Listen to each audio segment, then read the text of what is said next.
Hello, in this lesson, what we're really going to be working is pushing and pulling at the roots, and I'll explain what that means all through the whole lesson, actually. So let's start off with our hands. I wonder what I'll do with my hand there. What we're doing is I want to sit down.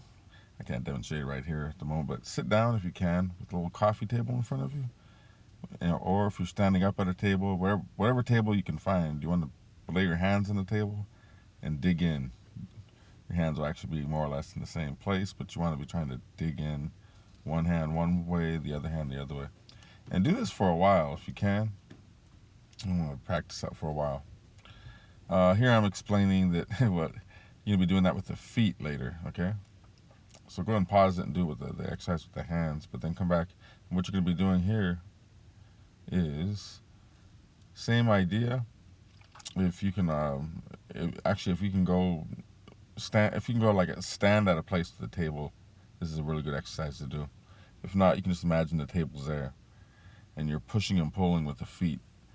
Yeah, you start with the hands. That's why I was saying you should go do the exercise just with the hands alone for a while. But just because it really builds that into the mind, how that works. And then now you try it with the feet. Here you're digging in with the feet, and just kind of let the arms swing. But remember, it's all about one foot is really digging in and pushing, and yet while the other one's pushing. I mean, one's pulling and one's pushing, right? So they're always kind of splitting like that. Where it's like there's ice underneath you. And you're trying to split the ice, or if you're on a rug, you're trying to rip the rug. That's the idea anyway. Um, so you really want to dig in, and you'll notice it really works. If you kind of resist a little bit, it really works. All the muscles inside the leg, outside the leg, especially inside, but really all around the whole leg, um, thigh area, everything. Um, this takes a while, so you really want to do that for a while if you can. Like so. Go back and just what we were just doing with your feet square. You want to do that for at least about 3 minutes or so. Pause that, and then come back. Here we're doing the exact same thing, except for we're in our stance, of course. But you're really digging in. And when I say dig in, like you don't at the roots, you don't really want to think of digging in at the surface, on the ground. You got to really dig in below, really dig in. Um, you dig in first with the feet. The hips kind of catch up, so the mechanics are a little different than what we usually do here. Similar, but you're gonna have your center of gravity is lowered because you really just your mind should be completely in your feet. So I don't even really have my hands up in this or anything. It's just all about the legs, working all below, like below the waist. Well, the waist a little bit. You resist with the core a little bit, but mainly it's really just pushing and pulling with the feet. So that's why I can't say enough about doing it with the hands first, then the feet, doing each of these exercises one by one. Each of these exercises one by one, taking a little bit of time. Here, just talking about, see, you're not really going to be using your arms like that, just more grabbing. See that? You don't really move your arms a whole lot. Just kind of an illusion. It's really the push and pull with the legs that's doing it all. Push and pull with the leg, which moves the core. And it's a tighter turn than we're usually doing. Usually I like to teach with the waist a lot more, waist and legs, and you really get a big turn and everything. Which I think is best to learn first to get better range of motion. But here everything's tighter. It's a lot tighter. And you're not actually even really using, it's hard to explain. The core is moving, but it's your legs that split from the push and pull in the ground that's actually moving the core, as opposed to moving the core individually, with your waist, which you can always do, especially for defense at any time. But this is different. This is for offense and defense. You're using the push and pull. You're just doing a little freestyle. See that push and pull. And what I'm doing is gradually shifting weight back and forth, right? Here, just doing it shorter back and forth.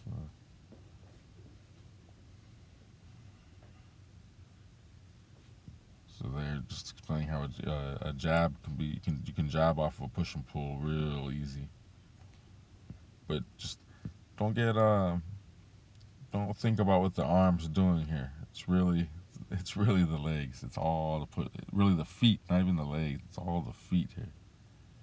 Before you do anything, push and pull. I know I'll say that throughout the whole lesson, but that's really all this lesson's about, just with the feet, the feet, the feet, the feet. So you gotta dig in, and it takes a little bit of time to get used to. So you have to. I would suggest keep doing this, but even if you just do it for 5-10 minutes, keep doing that every day. You can, and if you do that, those muscles will build up. You'll be surprised what you can do with it with this by using the legs. I actually broke some of my gloves doing this when I was using this. Hitting so hard with the left hook, I broke my gloves. And I wasn't really trying to at all. Trying to hit hard. It just it takes a little bit of time, but when you really dig in like that, you get a lot of power. It kind of seems to come out of nowhere. So here, anyways, here what I'm doing is talking about how you're going to use it for slips and rolls and that type of thing. So see, it's the same, looks similar to what we usually do, but see, we're going to be using our legs. It's a lot tighter as opposed to when we do a big move with our waist, which I'll show the difference. Yeah, see there, it's a big move. Which is fine, but it's just using more waist, bending in. Whereas this way, when using your feet, it's a lot shorter. Instead of looking like that, actually that's a big move here. Twisting, twist all the way back and come back.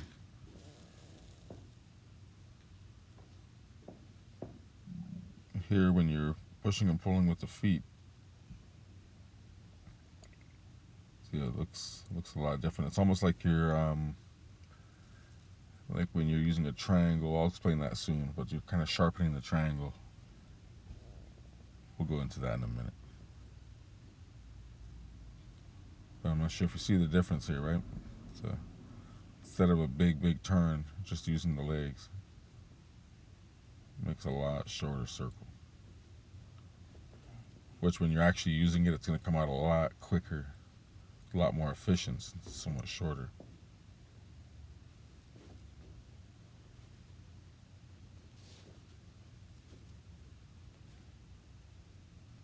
Once again, on the feet. Throw a little pivot in there, but once you land, you still have to go back to the push and pull.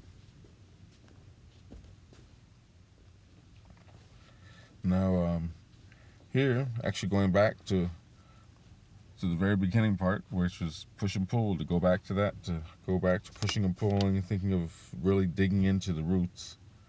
You always have to, it's always good to just slow down and go back to that, because it's really easy as soon as we start punching and everything, for our center of gravity to come up, because our mind goes there.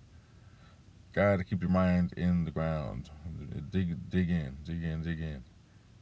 Takes a little time to get used to, but you can use it for so many things. It's very efficient. So,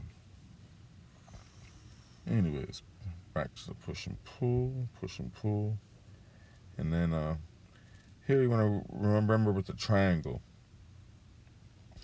Usually our triangle's gonna we use a triangle, but we'll go all the way to one side over here, come back.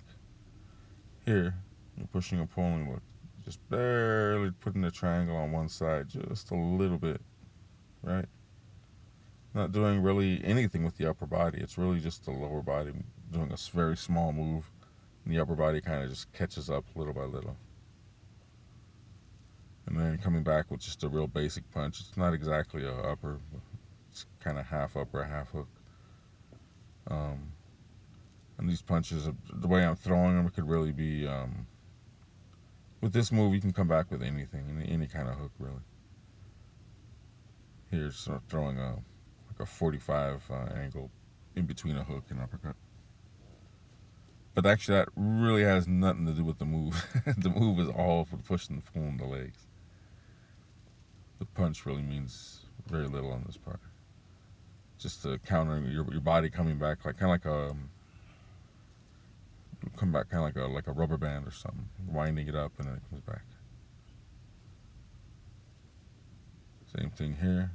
So you can twist all the way back like that. Or here, we're just barely getting off center, barely off center. That kind of thing is usually only going to work for straight punches as well. Talk about the counters here. Very straight punches. If they even lift the elbow a little bit, it kind of changes the whole thing. It's only for real straight punches. So you sit back. It's really push-pull, then push-pull back the other way. It's all the feet.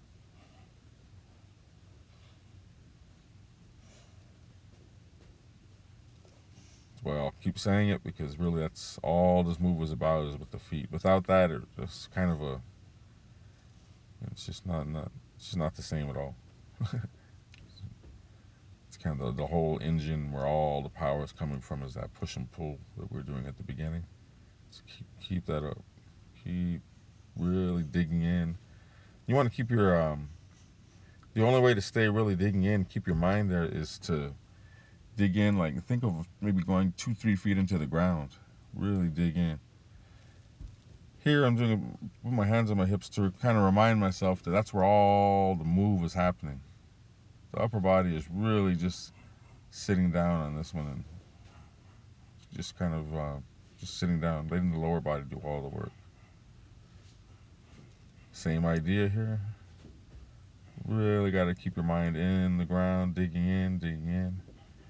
And that's really what the whole lesson's about. Just really digging in with the feet and pushing and pulling. Slowing down, doing it again. And constantly doing that exercise with the hands as well. All right. To the next exercise. To the next one. Bye-bye.